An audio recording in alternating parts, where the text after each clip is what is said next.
Hello बच्चों, कैसे हो? बढ़िया। आप बढ़िया तो मैं भी बढ़िया। तो देखो बच्चों, आज हमें क्या पढ़ाई करनी है। आज है हमारे पास क्लास 11th का यूनिट नंबर 12 का वीडियो नंबर 55।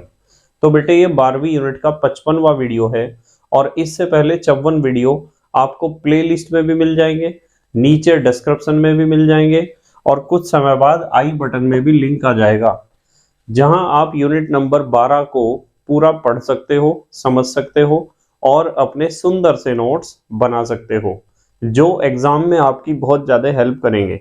इसी के साथ साथ आपको नीचे डिस्क्रिप्शन में पीडीएफ नोट्स का लिंक भी मिल जाएगा और आप पीडीएफ नोट्स के लिए टेलीग्राम पर भी सर्च कर सकते हो KMD सहारनपुर। तो देखते हैं आज का हमारा टारगेट क्या है। आज बेटे हमें बहुत इंपॉर्टेंट टॉपिक डिस्कस करना है जिसके बहुत सारे नाम हैं। हमें आज पढ़ना है अति संयुग्मन, या फिर इंग्लिश में आप कह सकते हो हाइपर कॉन्जुगेशन। अति संयुग्मन का एक नाम होता है बंध रहित अनुनाद। इसे हम बंध रहित अनुनाद भी कहते हैं, या इंग्लिश में कह सकते हैं नो बॉन्ड रेजोनेंस। इसका एक नाम पाई सिग्मा पाई अस्थानीकरण भी होता है, जिसे आप कह सकते हो सिग्मा पाई डी लोकलाइजेशन। और इसका नाम बेकर नाथन प्रभाव भी होता है, क्योंकि ये दो वैज्ञानिक थे, बेकर और नाथन। बेकर नाथन ने इस अति संयुग्मन के बारे में बताया था सबसे पहले, इसलिए इसे बेकर नाथन इफेक्ट भी कहते हैं। तो आप अपनी नोटबुक में ये सब लिख लो हेडिंग में। ये पूरी हेडिंग ही है, किसी भी नाम से एग्जाम में आ जाती है। जल्दी से पोज करके लिख लो आप ये हेडिंग, पूरी की पूरी हेडिंग लिख लिया बेटे? ठीक है। तो बेटे अति संयुग्मन या हाइपर कॉन्जुगेशन क्या होता है, उसके बारे में हम बड़े आराम से डिस्कस करेंगे, जिससे आपको आसानी से समझ में आ जाए। देखो, सबसे पहली बात तो आपको यह ध्यान रखनी है कि अति संयुग्मन एक प्रकार का अनुनाद ही होता है। क्या होता है? अनुनाद, जिसे आप कह सकते हो बिना बंध वाला अनुनाद, या बंध रहित अनुनाद, या नो बॉन्ड रेजोनेंस। ठीक है, पर इसकी कुछ खासियत होती हैं। अनुनाद जैसा तो है, पर यह बिल्कुल अनुनाद नहीं है। देखो, सबसे पहले तो हेडिंग तो आपने लिख ही ली। आप लिखोगे, यह हेडिंग में लिखोगे यह एक प्रकार का, यह एक प्रकार का,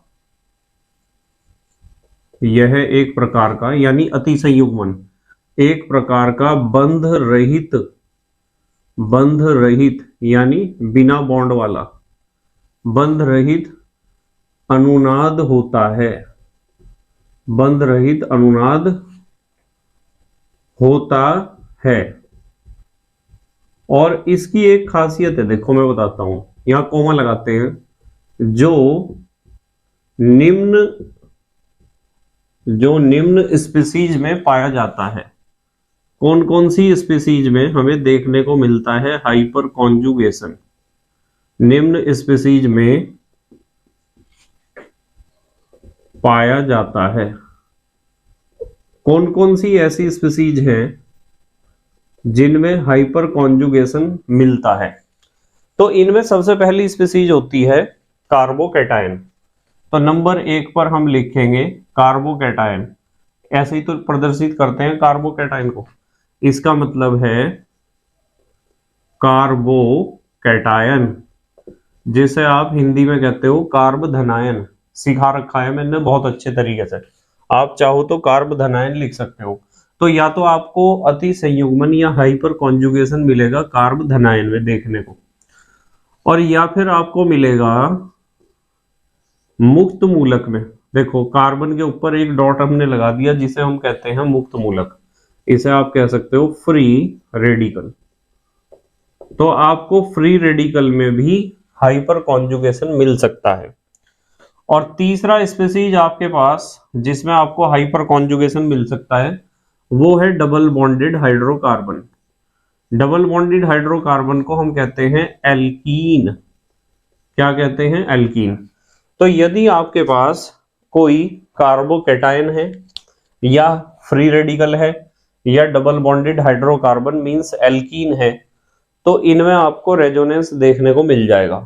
पर मैं आपको एक बात बताता हूं कि हर एक कार्बोकैटायन में आपको हाइपर कॉन्जुगेशन देखने को नहीं मिलेगा। हर एक कार्बोकैटायन में, इसके लिए भी कुछ शर्तें हैं। हर एक फ्री रेडिकल में आपको हाइपर कॉन्जुगेशन देखने को नहीं मिलेगा और हर एक एल्कीन में भी आपको हाइपर कॉन्जुगेशन नहीं मिलेगा। तो इसकी कुछ शर्तें हैं, हेडिंग लिखते हैं शर्तें या शर्त। मतलब आपको इस बात का तो पता चल गया, शर्त हेडिंग लिख लो या कंडीशंस लिख लो, एक ही बात है।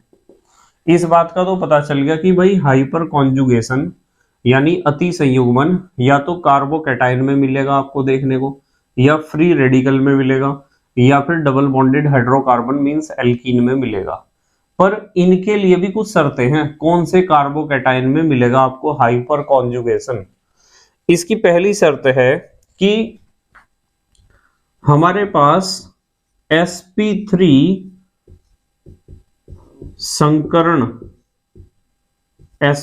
संकरण वाला अल्फा कार्बन होना चाहिए। मतलब कहने की बात यह है कि चाहे तो आपके पास कार्बोकैटायन हो, चाहे तो आपके पास फ्री रेडिकल हो, चाहे तो आपके पास double bonded hydrocarbon means alkene हो, यदि इन तीनों में से कोई भी स्पीसीज आपके पास है और उसमें अल्फा कार्बन है, अल्फा कार्बन कहते हैं प्रमुख या मुख्य क्रियात्मक समूह के जस्ट बराबर वाले कार्बन को हम कहते हैं अल्फा कार्बन, और उस अल्फा कार्बन का संकरण या हाइब्रिडाइजेशन है sp3, तो ऐसी स्पीसीज दिखा सकती है हाइपर कॉन्जुगेशन। पर इसकी एक शर्त और भी है, दो शर्तें हैं। दूसरी शर्त यह है कि उस स्पीसीज का मतलब कार्बोकैटायन पर या फ्री रेडिकल पर या एल्कीन पर, उस स्पीसीज पर कम से कम एक अल्फा हाइड्रोजन होना चाहिए, कम से कम एक अल्फा हाइड्रोजन होना चाहिए। ये शर्त है बेटे, इस चीज को बहुत ध्यान से समझ लो, जब ही अगला कंसेप्ट जो बातें मैं आपको सिखाऊंगा वे समझ में आएंगी। देखो क्या क्या बताया मैंने आपको। हमें एक बात का पता चल गया कि जो अति संयुग्मन होता है वो एक प्रकार का बंध रहित अनुनाद होता है। कैसे होता है बंध रहित, अभी मैं बता दूंगा आपको एग्जाम्पल में। जो निम्न स्पीसीज में पाया जाता है अति संयुग्मन, या तो आपको कार्बोकैटायन में देखने को मिलेगा, वो भी हर एक में नहीं, जो इन दोनों शर्तों को फुलफिल करेगा ऐसे कार्बोकैटायन में आपको हाइपर कॉन्जुगेशन देखने को मिलेगा, या फिर फ्री रेडिकल में या फिर एल्कीन में। पर ये तीनों इन दो शर्तों का पालन करते होंगे तभी आपको उसमें हाइपर कॉन्जुगेशन देखने को मिलेगा। मतलब अल्फा कार्बन कैसा होना चाहिए, sp3 संकरण दिखाना चाहिए अल्फा कार्बन को। इन तीनों में से किसी के भी अल्फा कार्बन को क्या दिखाना चाहिए, sp3 संकरण। आपको पता है कैसे निकलता है, सिग्मा बॉन्ड गिन लियो, यदि सिग्मा बॉन्ड 4 है कार्बन के तो वो sp3 संकरण ही दिखाएगा, और कम से कम एक अल्फा हाइड्रोजन होना चाहिए। अल्फा कार्बन के ऊपर जुड़े हुए हाइड्रोजन को हम कहते हैं अल्फा हाइड्रोजन। किसी प्रमुख या मुख्य क्रियात्मक समूह के जस्ट बराबर वाले कार्बन को हम कहते हैं अल्फा कार्बन, और उस अल्फा कार्बन के ऊपर जितने भी हाइड्रोजन एटम अटैच होते हैं उन्हें हम कहते हैं अल्फा हाइड्रोजन। ठीक है, अब मैं आपको एग्जांपल से एक्सप्लेन कर रहा इस चीज को। एक एग्जांपल बताता हूं आपको, देखो ध्यान से समझना, बहुत ध्यान से। एग्जांपल लेते हैं हम कार्बोकैटायन का। सबसे पहले कार्बोकैटायन है ना, इसका एग्जांपल समझाऊंगा, फिर फ्री रेडिकल का समझाऊंगा, फिर एल्कीन का, कि किस तरह हाइपर कॉन्जुगेशन हमें देखने को मिलता है।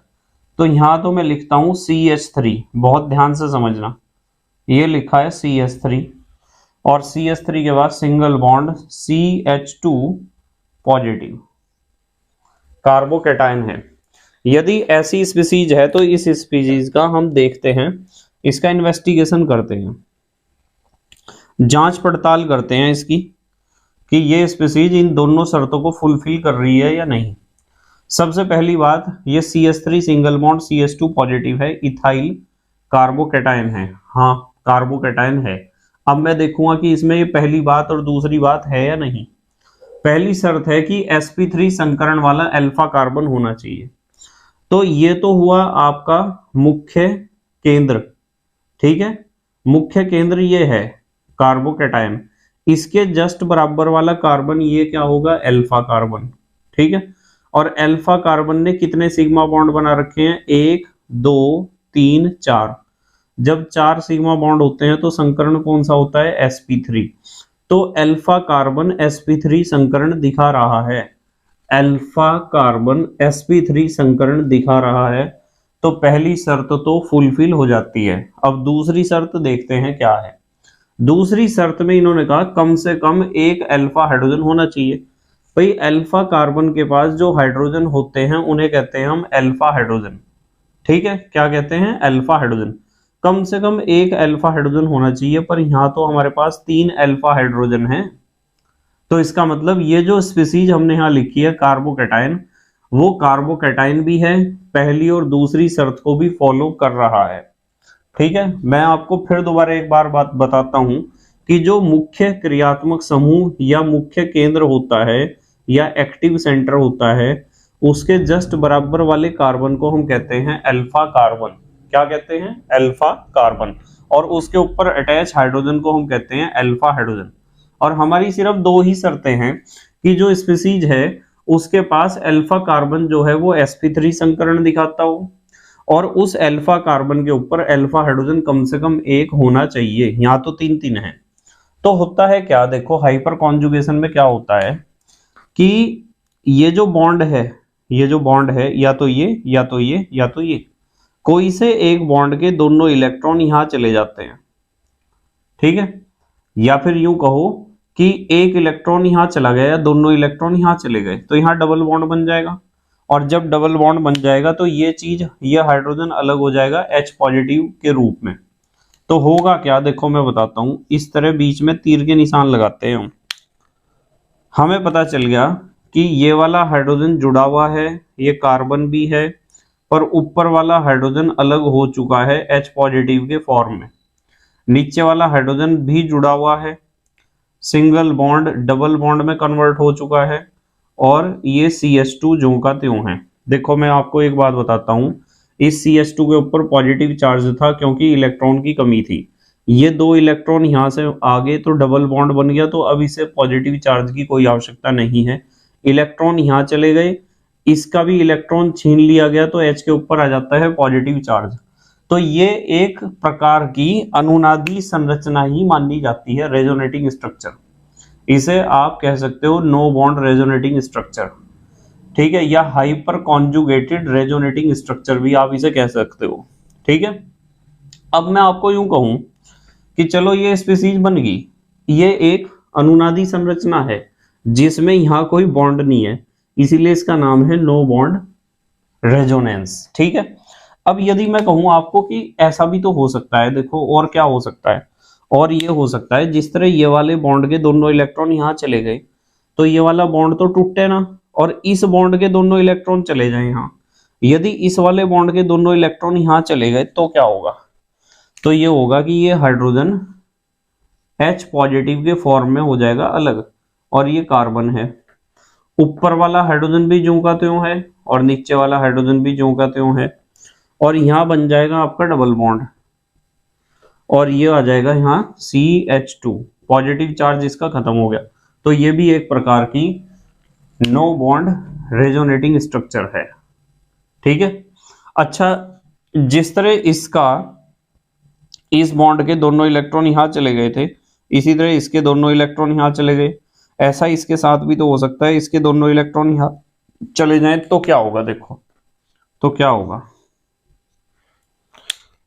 हम कह रहे कि इस वाले बॉन्ड के दोनों इलेक्ट्रॉन यहां से ऐसे चले जाएंगे जैसे ऊपर के हमने भेजे, तो होगा क्या, ये पहले वाला हाइड्रोजन जुड़ा हुआ है, ये हाइड्रोजन भी जुड़ा हुआ है, पर नीचे वाला हाइड्रोजन H पॉजिटिव के फॉर्म में अलग हो जाएगा, और यहां बनेगा आपका डबल बॉन्ड, और ये CH2। ये सिंगल बॉन्ड, जब इसके दोनों इलेक्ट्रॉन यहां चले गए तो डबल बॉन्ड तो बन ही जाएगा, फिर पॉजिटिव चार्ज की कोई आवश्यकता नहीं है। तो हमें एक बात सीखने को यहां मिलती है कि जो हमारा कार्बोकैटायन है उसमें अल्फा कार्बन के ऊपर कितने अल्फा हाइड्रोजन है, 3। तो जिस स्पीसीज में अल्फा हाइड्रोजन की संख्या जितनी होती है उतने ही अनुनादी संरचनाएं वो दिखाता है। तो इसकी अनुनादी संरचनाएं कितनी हुई, 1 2 3, इसके 3 रेजोनेटिंग स्ट्रक्चर हुए। बहुत ध्यान से समझना, कितने रेजोनेटिंग स्ट्रक्चर्स हुए, 3, क्योंकि इसके पास 3 अल्फा हाइड्रोजन थे। कुछ बच्चे ऐसे गिनते हैं 1 2 3 4, 4 रेजोनेटिंग स्ट्रक्चर्स इसके बने, 4 नहीं बने, 3 ही बने, क्योंकि ये तो पूरा स्ट्रक्चर है अपने आप में। इसमें तो ऐसा नहीं है कि कोई बॉन्ड इसमें अलग हो रहा हो, तो इसे आप अनुनादी संरचना मत मानना। अनुनादी संरचना तो यही है जिसमें आपको बिना बॉन्ड वाला H पॉजिटिव आयन नजर आता है। देखो इसमें है, इसमें है और इसमें है। तो नो बॉन्ड रेजोनेटिंग स्ट्रक्चर 3 है, और किसी भी स्पीसीज की, चाहे ये हो ये हो ये हो, उस स्पीसीज में आपको नंबर ऑफ रेजोनेटिंग स्ट्रक्चर्स देखने हैं, अनुनादी संरचनाओं की संख्या देखनी है। तो आप सिर्फ इतना देख लो कि अल्फा हाइड्रोजन परमाणु कितने हैं, उसके पास जितने अल्फा हाइड्रोजन एटम्स होंगे वो उतनी ही नो बॉन्ड रेजोनेटिंग स्ट्रक्चर्स दिखाएगा। ठीक है, तो ये तो एग्जांपल लिया हमने कार्बोकैटायन का। अब इसी तरीके से आप एग्जांपल बना सकते हो फ्री रेडिकल का। चलो इसके नीचे जगह है थोड़ी, देखता हूं यहां बन जाएगा क्या फ्री रेडिकल का एग्जांपल। मुक्त मूलक का भी आप एग्जांपल बिल्कुल ऐसा ही बनाओगे। देखो ये तो था हमारे पास इथाइल कार्बोकैटायन, अब मैं ले लेता हूं इथाइल फ्री रेडिकल। देखो ये CH3 है, सिंगल बॉन्ड CH2, और ये लगा दिया मैंने डॉट, इथाइल फ्री रेडिकल है। अब आपको इस बात का पता है कि बिल्कुल हाँ, इसके ये तो मुख्य सेंटर हो गया, ठीक है, इसके जस्ट बराबर वाला कार्बन अल्फा कार्बन है, तो अल्फा कार्बन 4 सिंगल बॉन्ड बनाता है, तो अल्फा कार्बन का जो संकरण होगा वो sp3 होगा। देखो sp3 संकरण वाला अल्फा कार्बन है, और अल्फा कार्बन पे कम से कम एक अल्फा हाइड्रोजन होना चाहिए, पर यहां तो 3 है अल्फा हाइड्रोजन। ठीक है, होगा क्या कि ये जो बॉन्ड है ये यहां आ जाएगा। कैसे आ जाएगा उसे सुनना ध्यान से। ये ऐसे आ जाएगा कि इसमें होगा संविदलन, यहां तो हुआ था विसंविदलन, और यहां होगा संविदलन। संविदलन होगा तो इस बॉन्ड के 2 इलेक्ट्रॉन में से 1 इलेक्ट्रॉन तो यहां गया, और 1 इलेक्ट्रॉन रह जाएगा हाइड्रोजन के पास। जो 1 इलेक्ट्रॉन इधर गया और 1 ये पड़ा हुआ, दोनों मिलकर क्या बना लेंगे, बॉन्ड। तो संरचना हमें कैसी प्राप्त होगी, देखो हमें संरचना ऐसी प्राप्त होगी कि ऊपर जो H अलग हुआ है वो फ्री रेडिकल के फॉर्म में अलग होगा। एक H ये है, ये कार्बन है, एक H यहाँ है, और यहाँ डबल बॉन्ड बन जाएगा, और ये CH2। इसका फ्री रेडिकल बनाने की कोई आवश्यकता नहीं, क्योंकि आपको पता है कि यहाँ संविदलन हुआ, होमोलाइटिक बॉन्ड फिजन, उससे 1 इलेक्ट्रॉन इधर गया, वो इलेक्ट्रॉन और ये वाला इलेक्ट्रॉन दोनों आपस में मिलके इस बॉन्ड को बना लेते हैं। अब ऐसा भी तो हो सकता है कि ये वाला हाइड्रोजन, ये वाला, ये अपने इस वाले बॉन्ड का संविदलन करा दे, और यदि इस बॉन्ड का संविदलन करा देगा तो क्या होगा भाई, मान लो ये वाला बॉन्ड टूटता है, संविदलन इसका होता है, ये नहीं टूटता, तो हमें स्पीसीज ऐसी मिलेगी, H फ्री रेडिकल कार्बन, ऊपर भी H है, नीचे भी H है, और यहाँ डबल बॉन्ड है, और ये CH2 है। तो ये भी एक नो बॉन्ड रेजोनेटिंग स्ट्रक्चर है। और अब आपको समझ में आ गया होगा कि अब मैं कौन सा स्ट्रक्चर बनाऊंगा। हमने इसे H फ्री रेडिकल के फॉर्म में अलग कर दिया, इसे कर दिया, अब इसे करके देख लेंगे हम, इसे भी फ्री रेडिकल के फॉर्म में अलग कर देंगे। ये भी H जो का त्यों है, ऊपर वाला भी H, पर यहाँ वाला H का संविदलन होने से फ्री रेडिकल में कन्वर्ट हुआ, और यहाँ डबल बॉन्ड CH2। तो इसमें भी आपने देखा कि भाई कार्बोकैटायन में अति संयुग्मन का ये एग्जाम्पल हमने पढ़ा, और फ्री रेडिकल में भी यही एग्जाम्पल हमने पढ़ लिया, बस मैंने प्लस की जगह फ्री रेडिकल वाला डॉट लगा दिया था, और कुछ नहीं। ठीक है, अब जल्दी से आप पोज करके लिखो, फिर मैं अगली बात बताता हूं आपको। पोज करके लिखो, एग्जाम्पल बताऊंगा एक एल्कीन का भी। लिख लिया बेटे, ठीक है। देखो एक एग्जाम्पल लेते हैं हम फ्री रेडिकल का, ध्यान से समझना बिल्कुल। ये तो हमारे पास CH3 है, ये तो बना दिया हमने CH3, और ये बना दिया सिंगल बॉन्ड CH और डबल बॉन्ड CH2। देखो डबल बॉन्डेड हाइड्रोकार्बन एल्कीन है। इसका ये वाला हिस्सा तो इसका एक्टिव सेंटर है, ये इसके जस्ट बराबर वाला कार्बन ये है, तो इसे आप कहोगे अल्फा कार्बन। और अल्फा कार्बन ने 4 सिंगल बॉन्ड बना रखे हैं, 4 सिग्मा बॉन्ड, तो इसका संकरण sp3 है। तो पहली शर्त को तो फुलफिल कर रहा है। और इस अल्फा कार्बन के ऊपर 3 अल्फा हाइड्रोजन हैं, तो दूसरी शर्त को भी फुलफिल कर रहा है। इसका मतलब ये दिखा सकता है हाइपर कॉन्जुगेशन। कैसे दिखा सकता है? बिल्कुल वैसे ही भाई, इस बॉन्ड के दोनों इलेक्ट्रॉन यहां आ गए, और जब दोनों इलेक्ट्रॉन यहां आ गए तो बॉन्ड बन जाएगा। जब बॉन्ड बन जाएगा तो कार्बन कोई 5 बॉन्ड तो दिखा नहीं सकता है, और 5 बॉन्ड नहीं दिखाएगा तो इसमें से एक पाई बॉन्ड के दोनों इलेक्ट्रॉनों को यहां शिफ्ट होना पड़ेगा। और यदि यहां शिफ्ट हो जाते हैं तो स्ट्रक्चर हमें कैसा मिलेगा? देखो, हमें स्ट्रक्चर ऐसा मिलेगा कि ये हाइड्रोजन ज्यों का त्यों है, ये कार्बन पर ऊपर यहाँ क्या हो जाएगा? H positive. और ये हाइड्रोजन हमारा ज्यों का त्यों है, और यहाँ क्या होगा? यहाँ बन जाएगा डबल बॉन्ड, ये CH, ये बन जाएगा सिंगल बॉन्ड, और ये CH2, और इसके ऊपर आ जाएगा नेगेटिव चार्ज। ये यहाँ क्या आया? पॉजिटिव। बताओ समझ में आई क्या बात? अब होगा क्या?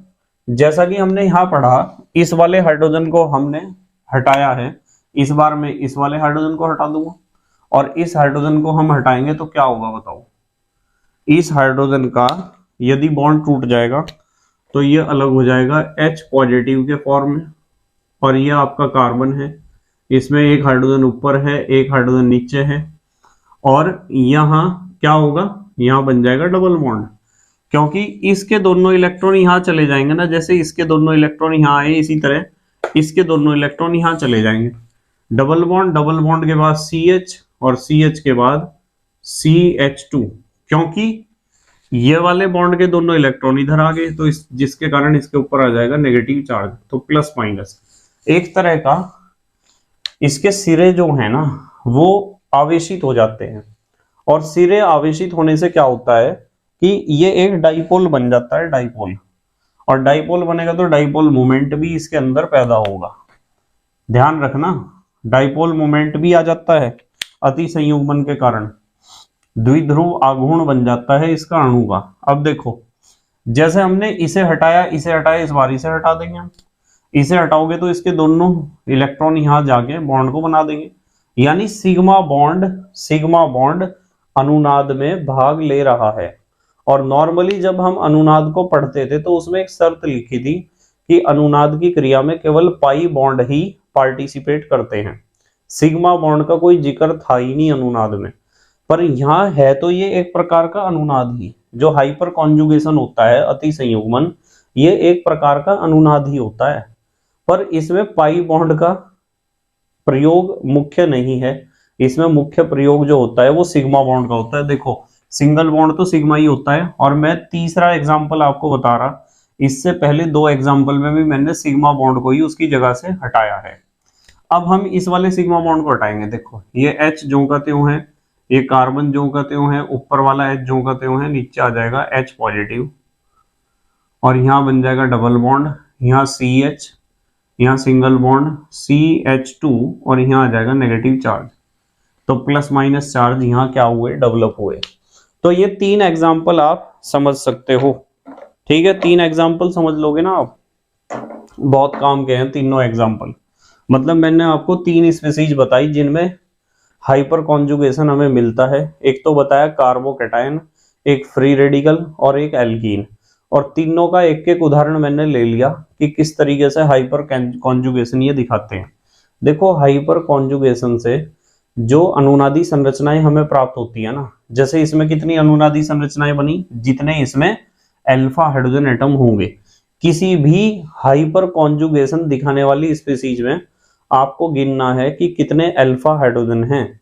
जितने अल्फा हाइड्रोजन होंगे उतनी ही वो अनुनादी संरचनाएं दिखाएगी वो स्पीसीज, और जितनी ज्यादा अनुनादी संरचनाएं दिखाएगी उतना ही ज्यादा वो स्पीसीज स्टेबल होगी, स्थायी होगी।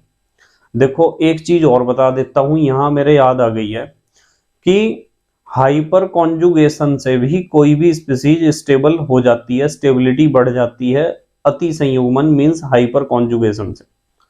और हमने वहां अनुनाद या रेजोनेंस में भी ये बात पढ़ी थी कि अनुनाद या रेजोनेंस से कोई भी स्पीसीज स्टेबल हो जाती है। पर यदि आप दोनों का कंपैरिजन करोगे ना तो रेजोनेंस से स्टेबिलिटी ज्यादा आती है। इस चीज को दिमाग में घुसा लेना अपने। यदि रेजोनेंस आप देख रहे हो किसी भी स्पीसीज में और एक दूसरी स्पीसीज है जो उसके लगभग बराबर ही अणुभार वाली है, बराबर परमाणुओं वाली है, एक स्पीसीज में आपको देखने को मिल रहा है अनुनाद, ठीक है, प्योर रेजोनेंस, और एक स्पीसीज में आपको देखने को मिल रहा है अति संयुग्मन या हाइपर कॉन्जुगेशन, तो आपको लगेगा कि दोनों की स्टेबिलिटी लगभग बराबर होगी। नहीं, रेजोनेंस से स्टेबिलिटी ज्यादा आती है यदि आप उसे कंपेयर करते हो हाइपर कॉन्जुगेशन से। ध्यान रखना इस चीज को हमेशा, इसकी जरूरत पड़ सकती है कभी भी। अब देखो एक बात बताता हूं आपको, एक हेडिंग लिखते हैं अनुप्रयोग कि इसका फायदा कहां है। चलो हेडिंग लिखते हैं अनुप्रयोग, या आप लिख सकते हो एप्लीकेशंस। हाइपर कॉन्जुगेशन से हम क्या क्या चीज पता लगा सकते हैं, मैं बताऊंगा आपको क्या क्या चीज पता लगा सकते हैं। एक तो हम पता लगा सकते हैं स्टेबिलिटी का, स्थायित्व का, ठीक है। देखो नंबर 1 हेडिंग लिखता हूं मैं, स्टेबिलिटी, आप हिंदी में लिख सकते हो तो लिख लेना स्थायित्व। स्टेबिलिटी ऑफ कार्बोकैटायन, कार्बोकैटायन की स्टेबिलिटी आप कंपेयर कर सकते हो, comma free radical, free radical की स्टेबिलिटी आप कंपेयर कर सकते हो, एंड एल्कीन, एल्कीन्स की स्टेबिलिटी आप कंपेयर कर सकते हो, ठीक है। तो चाहे तो आपको स्थायित्व देखना है कार्ब धनायन का या मुक्त मूलक का या एल्कीन्स का, और आपको मान लो बहुत सारे आपको कार्बोकैटायन दे रखे हैं, 2-3 तरह के कार्बोकैटायन, कार्ब धनायन दे रखे हैं, और पूछा है इनमें सबसे ज्यादा स्टेबल कौन सा है, या 2 या 3 तरह के फ्री रेडिकल दे दिए और पूछा सबसे ज्यादा स्टेबल कौन सा है, या 2-3 तरह के आपको एल्कीन्स दे दिए, पूछा सबसे ज्यादा स्टेबल कौन सा है। तो हालांकि कार्बोकैटायन की स्टेबिलिटी मैंने आपको समझा रखी है और फ्री रेडिकल की स्टेबिलिटी भी समझा रखी है। एल्कीन्स की स्टेबिलिटी हम पढ़ेंगे जब एल्कीन्स पढ़ेंगे, पर यहां मैं एक फैक्टर बता रहा हूं बहुत इंपॉर्टेंट। मान लो आपको 2 या 3 तरह की कोई भी, जैसे मान लो 2 या 3 तरह की एल्कीन्स दे दी और पूछा इनमें कौन सा ज्यादा स्टेबल है, तो आप यूं देखोगे कि कौन सी एल्कीन में, सुनना ध्यान से, कौन सी एल्कीन में अल्फा हाइड्रोजन परमाणुओं की संख्या ज्यादा है। जिस एल्कीन में अल्फा हाइड्रोजन परमाणुओं की संख्या ज्यादा होगी उस एल्कीन की अनुनादी संरचनाएं भी ज्यादा होंगी। जैसे अभी हमने 3 एग्जाम्पल लिए हैं और उन 3 एग्जाम्पल में एल्कीन का भी एग्जाम्पल लिया है। इसके ये तो मुख्य केंद्र है, ठीक है, इसके जस्ट बराबर वाला कार्बन अल्फा कार्बन, और अल्फा कार्बन के ऊपर 3 अल्फा हाइड्रोजन हैं। इन 3 अल्फा हाइड्रोजन से हमें एक जानकारी मिलती है कि इसकी जो रेजोनेटिंग स्ट्रक्चर्स बनेगी में 3 बनेगी। तो आपको यदि बहुत सारी एल्कीन्स दे रखी हैं तो उसमें आप अल्फा हाइड्रोजन्स की संख्या गिन लो, जिसमें ज्यादा अल्फा हाइड्रोजन आपको दिखाई देते हैं उसकी अनुनादी संरचनाएं भी ज्यादा बनेगी, और जिसकी जितनी ज्यादा अनुनादी संरचनाएं वो उतना ही ज्यादा स्थायी होगा। तो ये हेडिंग लिखी है स्टेबिलिटी की, हमने तीनों की स्टेबिलिटी की, और तीनों की स्टेबिलिटी में मैं आपको बताता हूं कि इन तीनों की स्टेबिलिटी डायरेक्टली प्रोपोर्शनल होती है, यानी अनुक्रमानुपाती होती है नंबर ऑफ रेजोनेटिंग स्ट्रक्चर्स के, यानी अनुनादी संरचनाओं की संख्या के। और आपको इस बात का पता है कि अनुनादी संरचनाओं की संख्या बराबर होती है नंबर ऑफ अल्फा हाइड्रोजन के, ठीक है, अल्फा हाइड्रोजन एटम। तो किसी भी स्पीसीज में जितने ज्यादा अल्फा हाइड्रोजन परमाणु उपस्थित होंगे, संख्या में जितने भी अल्फा हाइड्रोजन होंगे उतनी ही अनुनादी संरचनाओं की संख्या होगी और वो उतना ही ज्यादा स्टेबल होगा स्पीसीज। जैसे एक एग्जांपल देता हूं आपको, यहां से सीखो जरा एक एग्जांपल। मान लो मेरे पास स्पीसीज है single bond CH, double bond CH2। बताओ एल्कीन है ना। और एक एल्कीन इन्होंने दिया, एक एल्कीन दिया CH3, single bond CH2, single bond CH, double bond CH2। एक एल्कीन ये दे दिया। कितने एल्कीन है? एक तो ये है, एक तो ये है, ठीक है। और एक एल्कीन दिया इन्होंने CH3, सिंगल बॉन्ड CH, यहां भी CH3 है, और फिर CH है, और फिर डबल बॉन्ड CH2। ये इन्होंने हमें 3 एल्कीन दिए, और इन 3 एल्कीन में इन्होंने हमारे से पूछा है कि तीनों में सबसे ज्यादा स्टेबल कौन सा एल्कीन होगा। तो यदि आपको इन एल्कीन्स में स्टेबिलिटी चेक करनी, तो आपको पता है ये तो जो है यहां से यहां तक, ये तो मुख्य केंद्र है, ठीक है। इसे तो देखने की जरूरत नहीं है बिल्कुल भी, ये तो मुख्य केंद्र है। इसके जस्ट बराबर वाला कार्बन अल्फा कार्बन, ये अल्फा कार्बन है, और अल्फा कार्बन के ऊपर कितने हाइड्रोजन है? 3। तो इसके पास 3 अल्फा हाइड्रोजन है, इसकी 3 अनुनादी संरचनाएं बनेगी। और यहां बताओ ये है इसके जस्ट बराबर वाला कार्बन, ये अल्फा कार्बन, और यहाँ अल्फा हाइड्रोजन कितने हैं? 2। तो इसकी 2 बनेगी अनुनादी संरचनाएं, इसकी 3 बनेगी, इसकी 2। इसकी 3 बनेगी तो ज्यादा स्टेबल होगा, 2 बनेगी तो कम स्टेबल। इसके जस्ट बराबर वाला कार्बन ये है अल्फा कार्बन, अल्फा कार्बन के ऊपर हाइड्रोजन तो अकेला ही है, एक अल्फा हाइड्रोजन है, इसके पास एक अल्फा हाइड्रोजन है, इसके पास 2 अल्फा हाइड्रोजन है, इसके पास 3 अल्फा हाइड्रोजन है।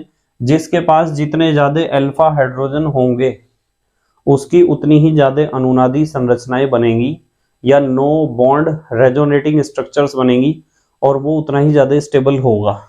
तो यदि मेरे से ऐसा क्वेश्चन पूछा जाए, ये डबल बॉन्ड का है, यदि किसी ने कार्बोकैटायन का भी पूछ लिया या फ्री रेडिकल का भी पूछ लिया, तो मैं उन सभी कार्बोकैटायंस या फ्री रेडिकल में सिर्फ अल्फा हाइड्रोजन की संख्या गिनूंगा, और कुछ नहीं गिनने का मैं, और उसके आधार पे बताऊंगा कि कौन सा ज्यादा स्टेबल होगा।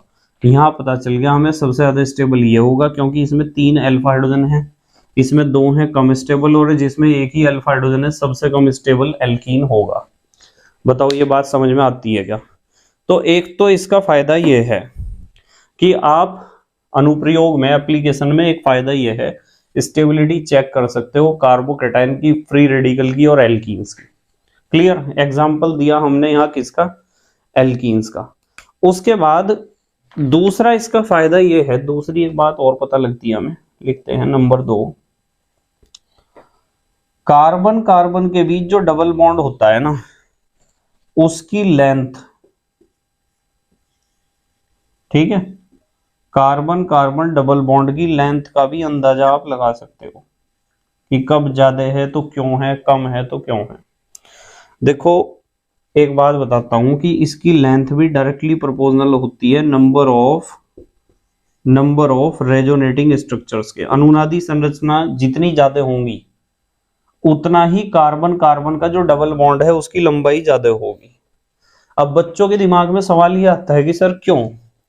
मान लो किसी की कोई भी एल्कीन है, डबल बॉन्ड है तो एल्कीन की बात चल रही, इसका मतलब मान लो आपके पास एक एल्कीन ऐसा है कि उसकी अनुनादी संरचनाएं हैं 3, एक एल्कीन ऐसा है उसकी अनुनादी संरचनाएं हैं 2। तो मैं आपको सिखाऊंगा कि जिस एल्कीन की अनुनादी संरचनाएं 3 होंगी उसका डबल बॉन्ड बड़ा होगा, लंबाई उसकी ज्यादा होगी। तो आप कहोगे कि सर डबल बॉन्ड तो डबल बॉन्ड ही है, और वो कार्बन कार्बन के बीच ही बन रहा है, तो डबल बॉन्ड तो चाहे किसी का भी हो, कार्बन कार्बन के बीच बन रहा तो उसका लेंथ तो बराबर होना चाहिए। मैं कहूंगा नहीं।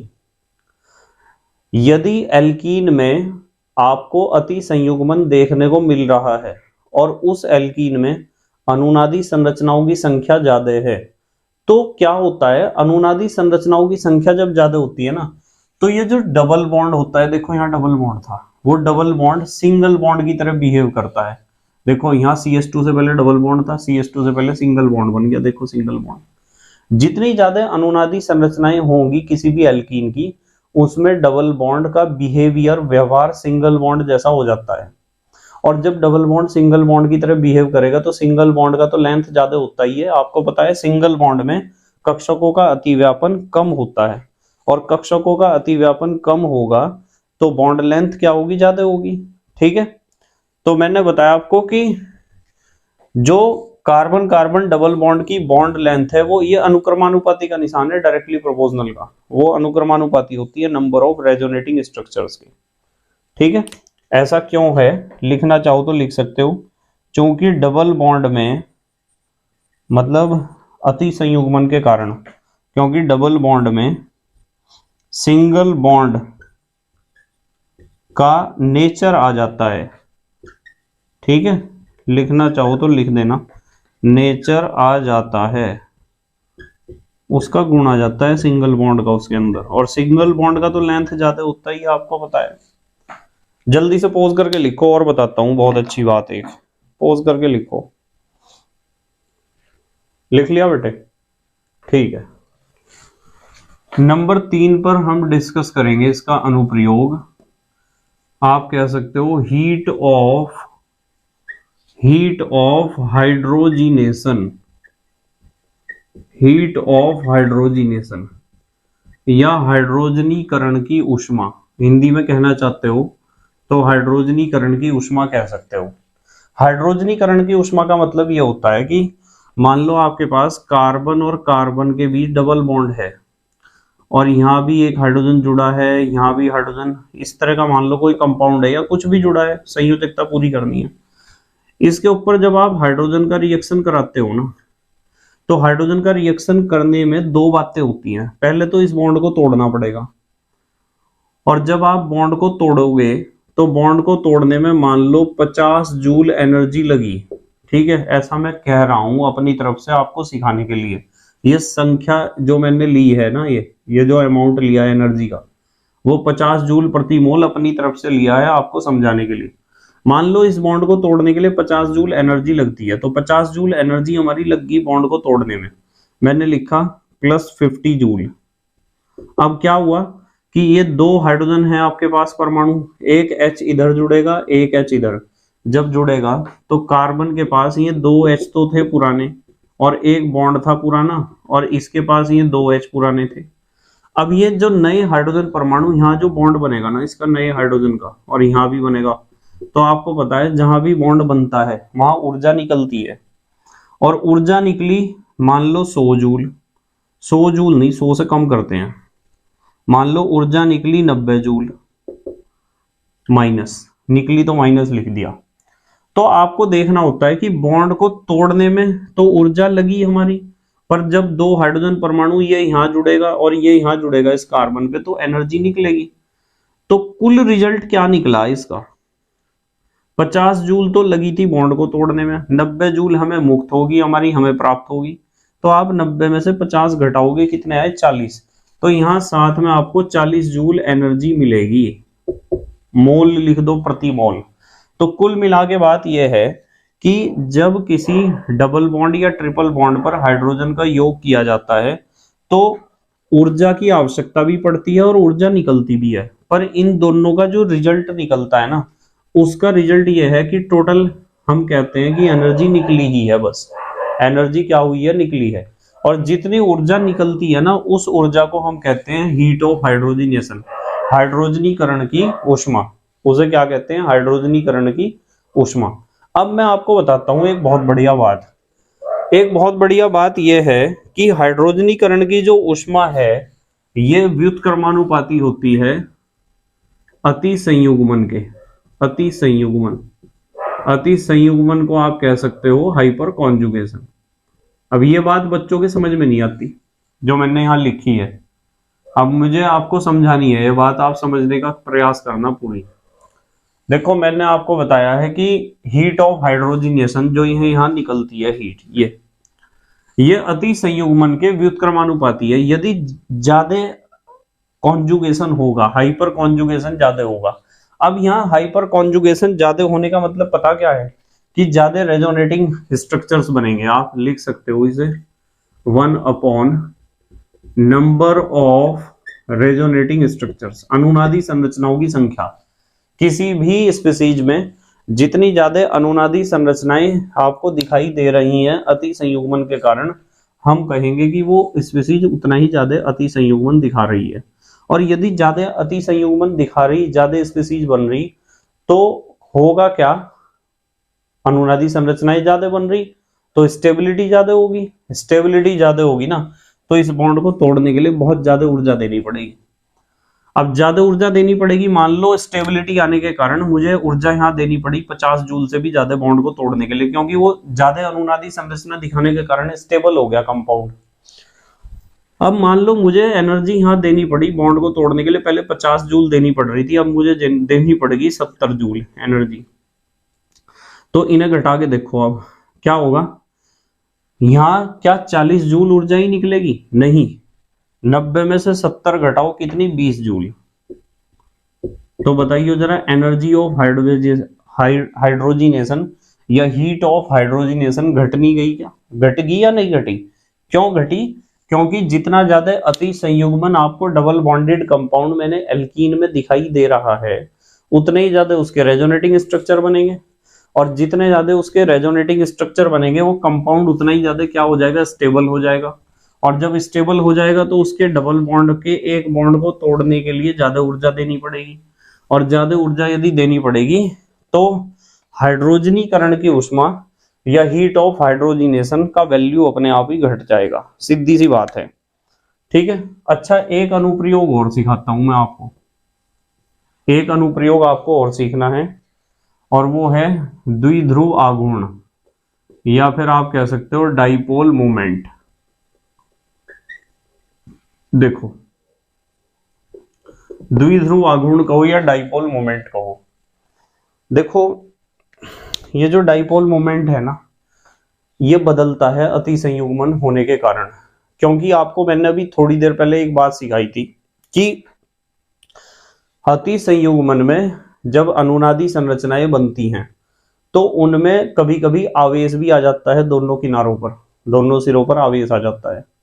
ठीक है, यदि आप एल्कीन की अति संयुग्मन की अनुनादी संरचनाएं बनाओगे तो प्लस माइनस चार्ज जरूर आएंगे सिरों पर, और जब सिरों पर प्लस माइनस चार्ज आएंगे तो वो अणु जो होगा वो डाइपोल की तरह बिहेव करेगा, और डाइपोल की तरह बिहेव करेगा तो उसका डाइपोल मोमेंट यानी द्विध्रुव आघूर्ण तो बदलेगा ही।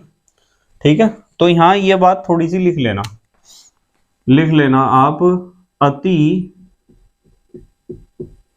अति संयुग्मन के कारण, अति संयुग्मन के कारण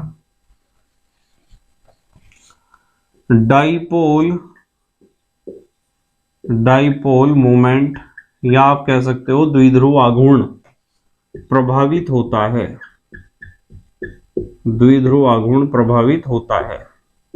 अब यदि कोई आपसे पूछता है क्यों प्रभावित होता है तो आप कहोगे क्योंकि सिरों पर वो जो स्पीसीज है जो हाइपर कॉन्जुगेशन दिखा रहा है उसके सिरों पर आवेश या चार्ज लिख सकते हो उत्पन्न हो